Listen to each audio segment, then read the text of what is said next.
Sejam muito bem-vindos a mais um vídeo do canal Cientificando. No vídeo de hoje nós temos uma convidada muito especial, que é a professora Viviane Alves, que ela é bióloga, tem mestrado em microbiologia pela UFMG e doutorado em ciências pela Unifesp.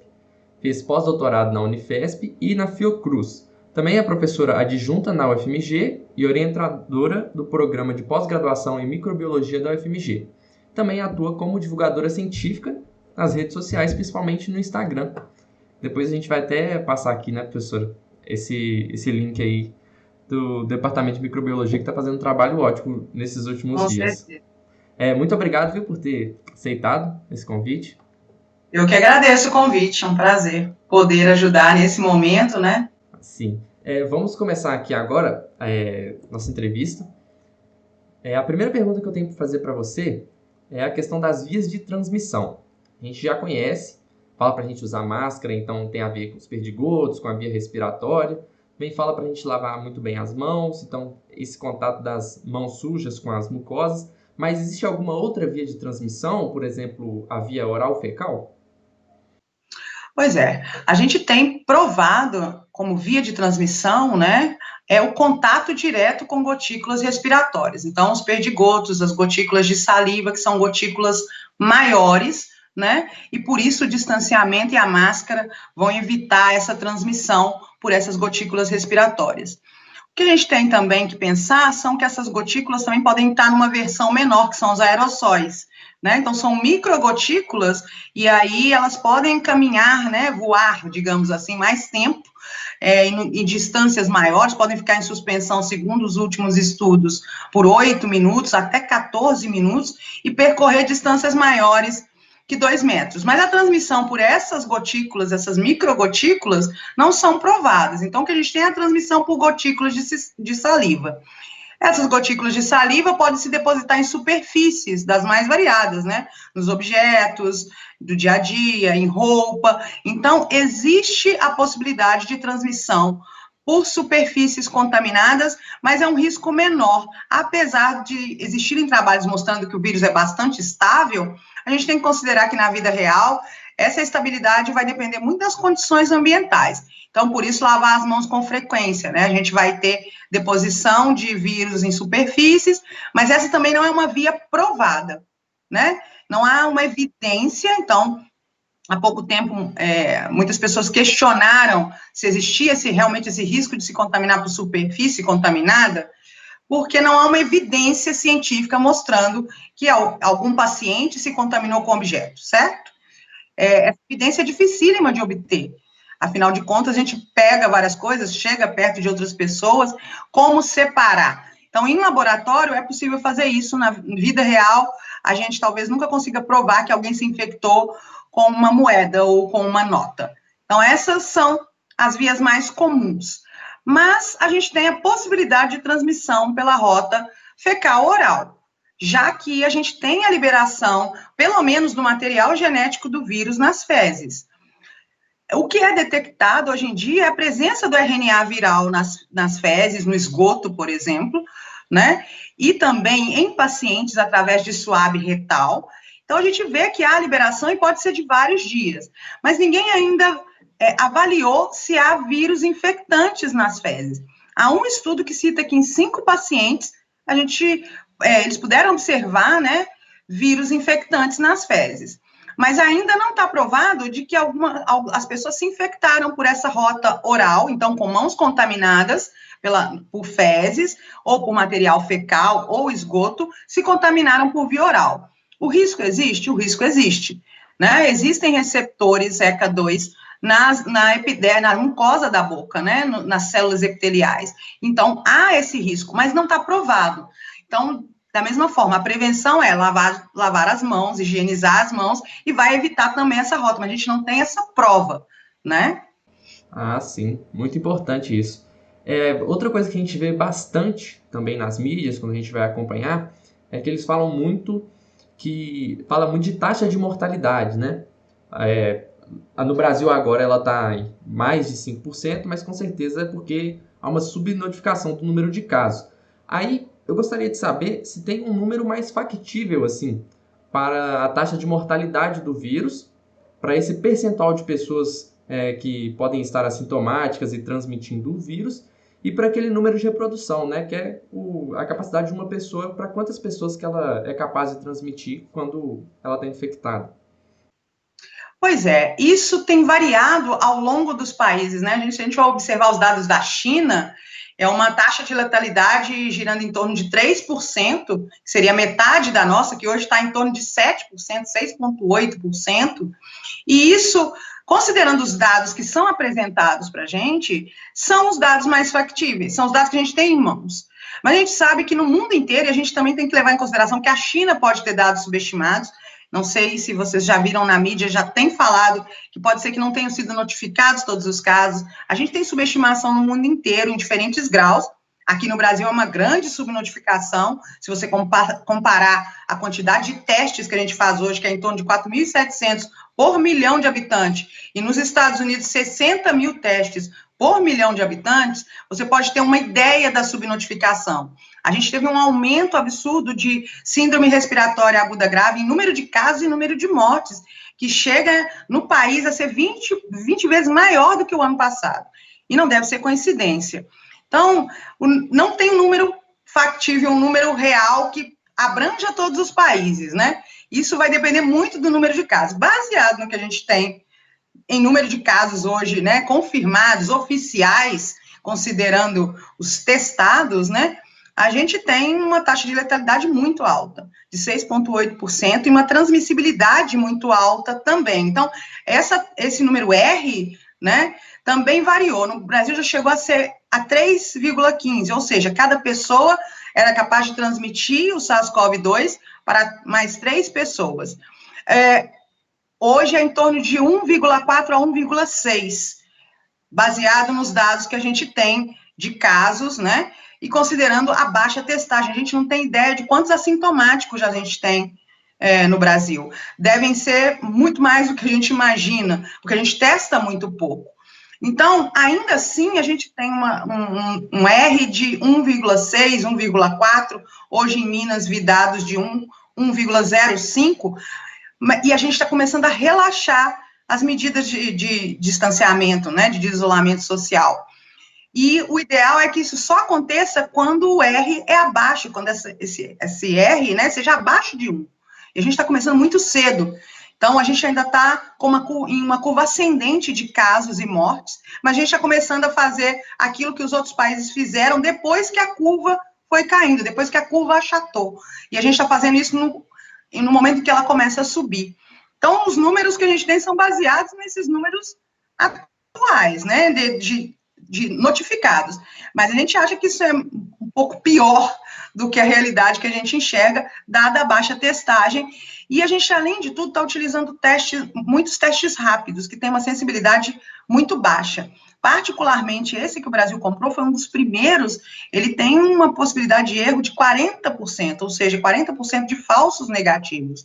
Então, a subestimativa vai se piorando com essa metodologia que a gente tem utilizado, né? E a testagem molecular, que é a mais sensível, tem sido feita somente em casos graves. Nem as pessoas com sintomas leves têm feito esse tipo de teste, né? Então, a gente tem esses números, assim, que são meio incongruentes, a gente não consegue comparar com o restante do mundo, devido a vários fatores, né? Baixa testagem, uma população que não está cumprindo o distanciamento, as próprias autoridades estão relaxando o distanciamento, tudo isso vai influenciar. Então, a gente observa que está oscilando a letalidade e o R, né? A transmissibilidade do vírus. Sim. Então, a gente já pode contar em milhões, né, o número de casos no Brasil.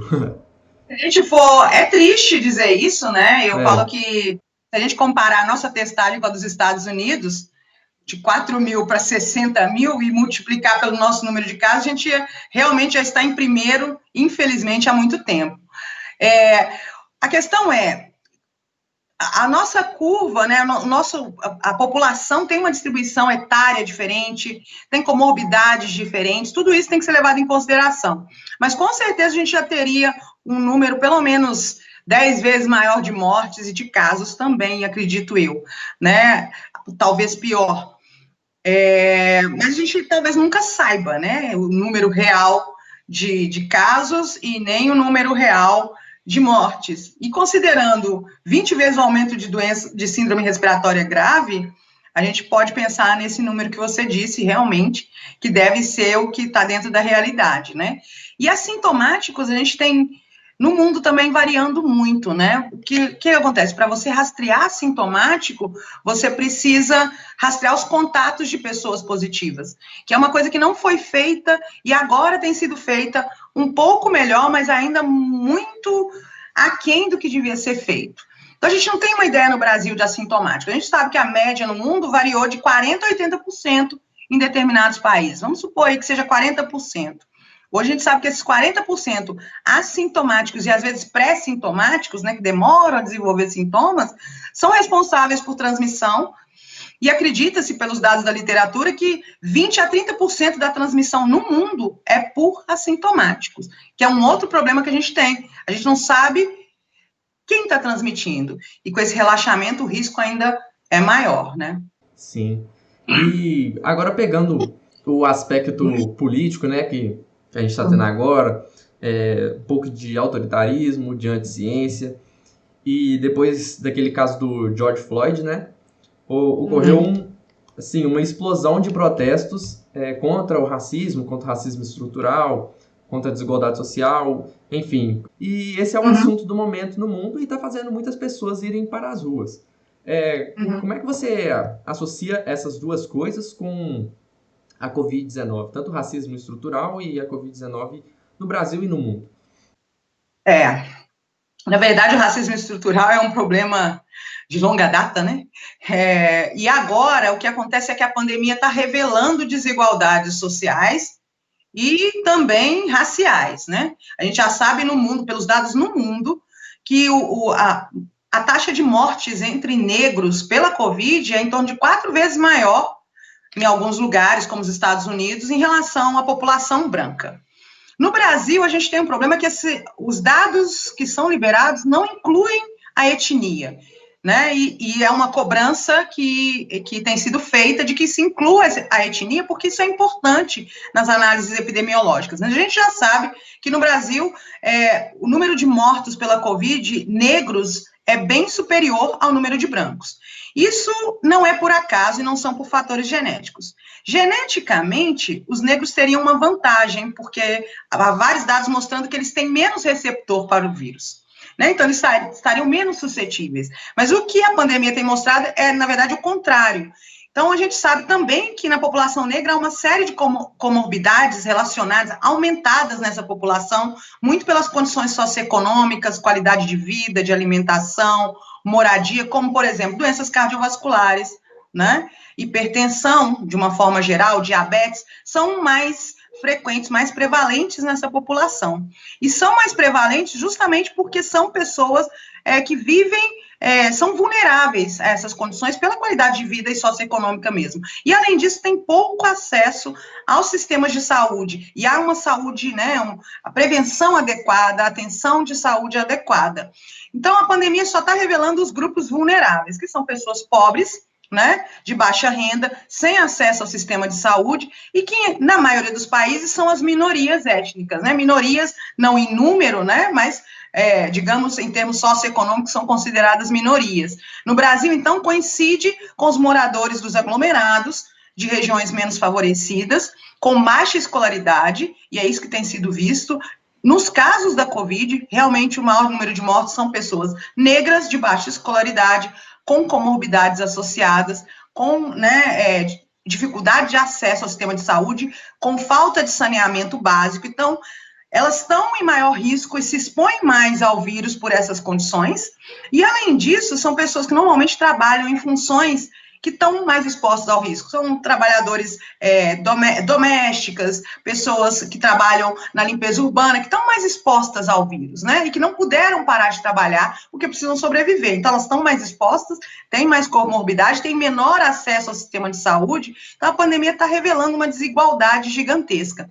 Junto com isso, vem essas questões do racismo estrutural, de preconceito, como aconteceu nos Estados Unidos, que está levantando, né, toda essa movimentação, e também aconteceu agora recente no Brasil, né, o que leva, né, as pessoas a terem que repensar um pouco, e a pandemia está mostrando isso, que não é só o vírus, mas que a suscetibilidade ao vírus também está correlacionada a condições socioeconômicas e o acesso à saúde. Uhum. Isso é muito importante, né?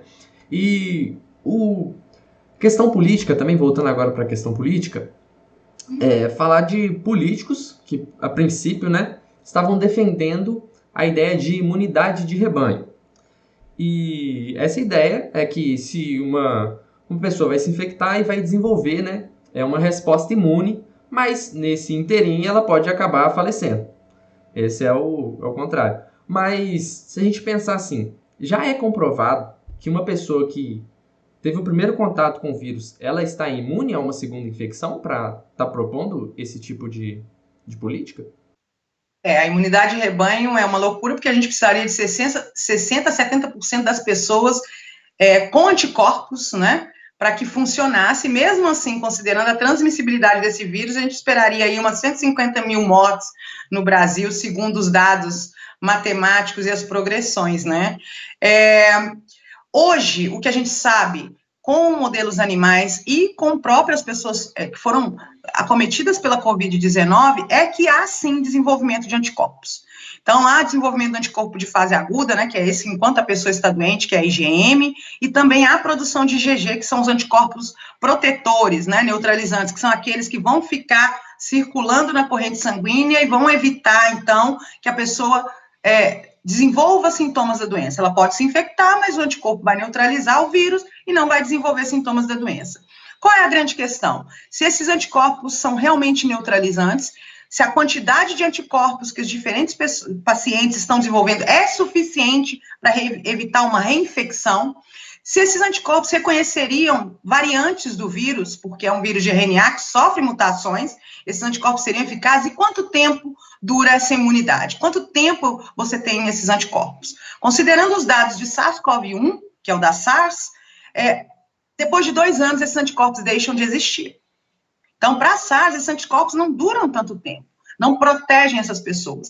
Para a SARS-CoV-2, a gente não sabe ainda quanto tempo, a gente não teve tempo de análise ainda, a gente já sabe que a maioria das pessoas desenvolve anticorpos, e a maioria, porque existem casos de pessoas que não desenvolveram anticorpos em títulos, em níveis suficientes para proteção.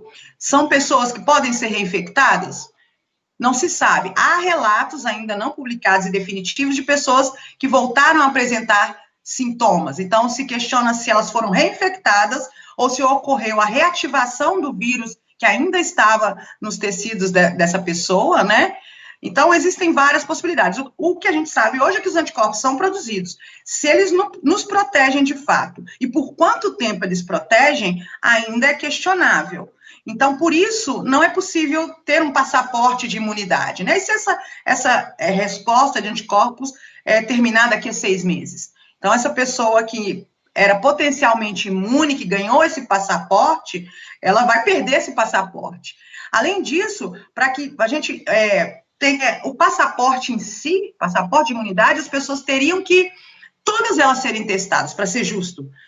Os testes sorológicos são caros, a gente ainda não tem desenvolvimento, a tentativa de testes baratos, mas em média R$200. Só a classe mais rica faria esses testes. Isso seria mais um motivo de desigualdade, porque não seria acessível às pessoas que são mais vulneráveis e onde acontece hoje o maior número de casos, que são as pessoas com um nível socioeconômico mais baixo. Então, tem implicações éticas, né? Dar um passaporte de imunidade, né, baseado na presença dos anticorpos para um grupo de pessoas, sem saber se os anticorpos realmente protegem, por quanto tempo, e sem permitir que todos sejam testados. Primeira coisa é que, desse caso, deveríamos testar a todos, né? Porque mesmo assintomático vai desenvolver anticorpos. Mas isso é muito questionável, porque existem já relatos de pessoas que testaram positivo e não desenvolveram anticorpos.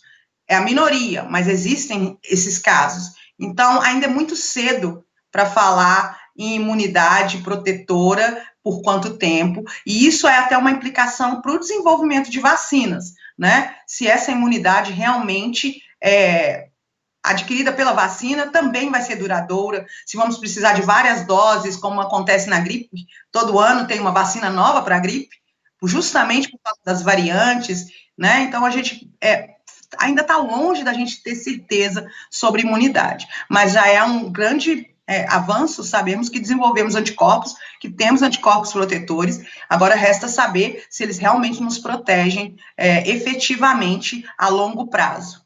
E já que você tocou nessa questão da gripe, a gente já sabe que existe aí uma relação sazonal, né, do clima com a estação do ano e a taxa de infecção de vários vírus. Até a professora Giliane explicou isso na última entrevista que a gente fez. E, assim, pode ser que esse SARS-CoV-2 venha a ser sazonal como a gripe e a gente precisa estar sempre monitorando, desenvolvendo novas vacinas. Há essa possibilidade do SARS-CoV-2 se tornar tipo a nova gripe? Sempre há possibilidade, mas se a gente for pensar no momento em correlação com o clima, né, porque na gripe é sempre no inverno que a gente tem o aumento do número de casos, e um pouco antes do inverno começa, então, a vacinação.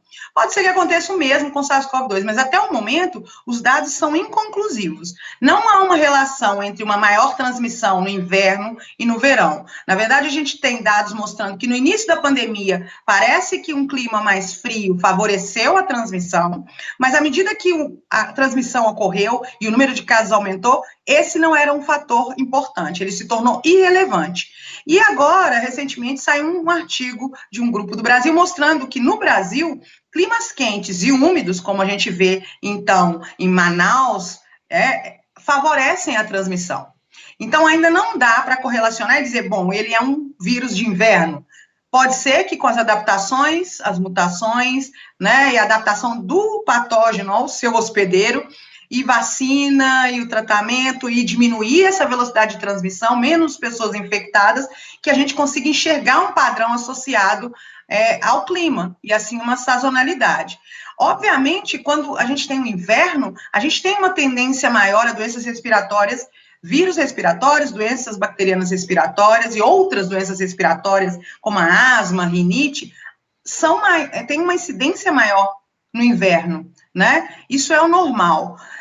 Principalmente porque no inverno os ambientes são mais fechados, as pessoas se aglomeram mais, né, nesses ambientes fechados, então a transmissão acontece com uma frequência maior. Então pode ser que aconteça, mas a gente ainda não pode afirmar, porque a gente ainda não consegue, nesse nível de transmissão que o mundo vive, correlacionar o clima, né, à transmissão.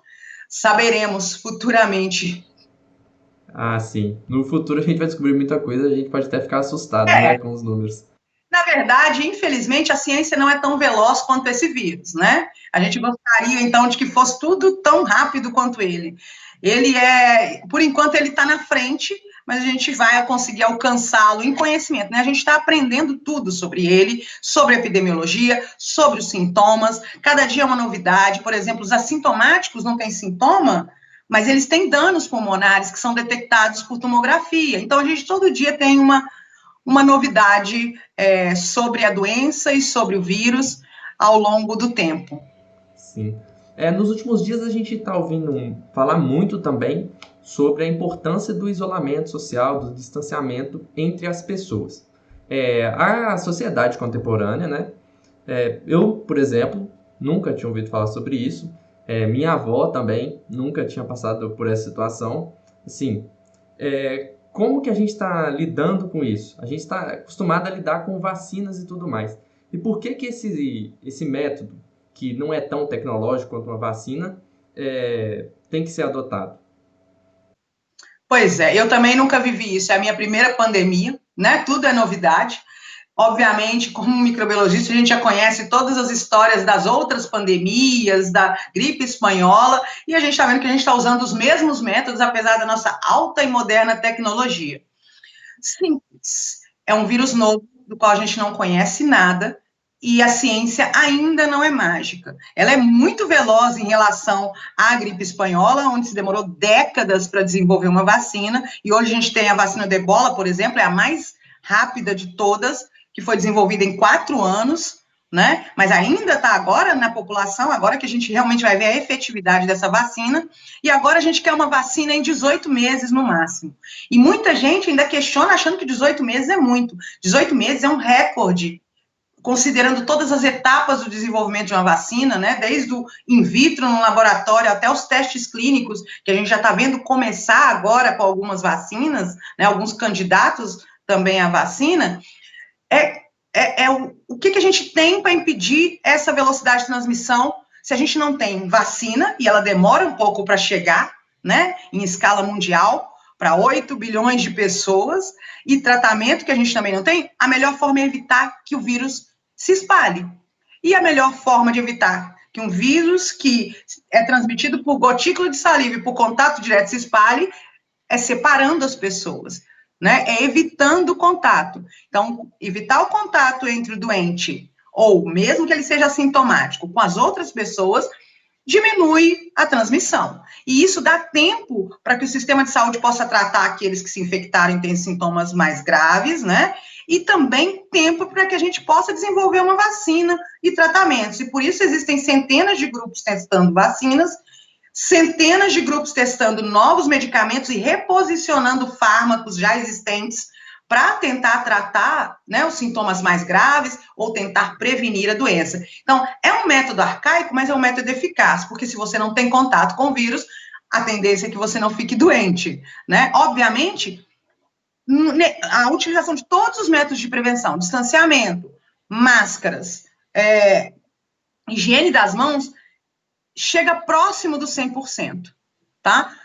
Por que não chega a 100%? Porque a gente ainda precisa ter contato com outras pessoas, eventualmente, a gente não consegue fazer um isolamento de 100%. Mesmo num lockdown, que é o bloqueio total, você precisa sair para comprar alimentos, por exemplo. E nessa saída, você pode correr riscos, né? Então, são as melhores medidas, são antigas, mas são eficazes. Como foram eficazes na gripe espanhola, são eficazes agora. Só que a gente tem uma tecnologia melhor, a gente tem uma ciência mais avançada, então até inclusive sobre as máscaras, a gente já sabe quantas camadas são mais eficazes, a gente sabe que um lencinho simples não vai resolver, a gente sabe a eficácia, né, desse distanciamento em termos de achatar a curva e não sobrecarregar o sistema de saúde.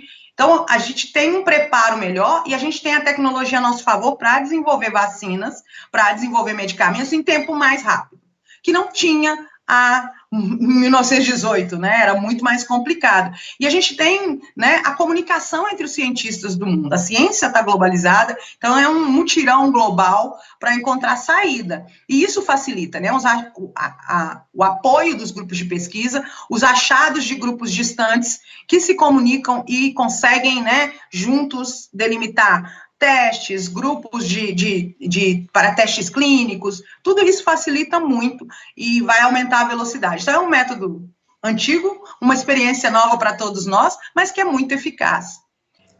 E, professora, você falou muito dos métodos de prevenção que estão sendo adotados e estimulados, principalmente pela OMS e por várias autoridades do mundo todo. Existe alguma prova de que eles realmente estão sendo tão eficazes quanto eles estão falando? Sim. Antes a gente não tinha muitas provas, tinha alguns trabalhos isolados, e agora, dia 1º, saiu um trabalho que compilou todos os dados de máscara, distanciamento social, utilização de proteção para os olhos e higienização das mãos, mostrando que todos esses métodos, isoladamente, minimizam o risco de infecção, e quando estão associados, eles reduzem drasticamente e chegam a quase 100%, né, na prevenção da transmissão.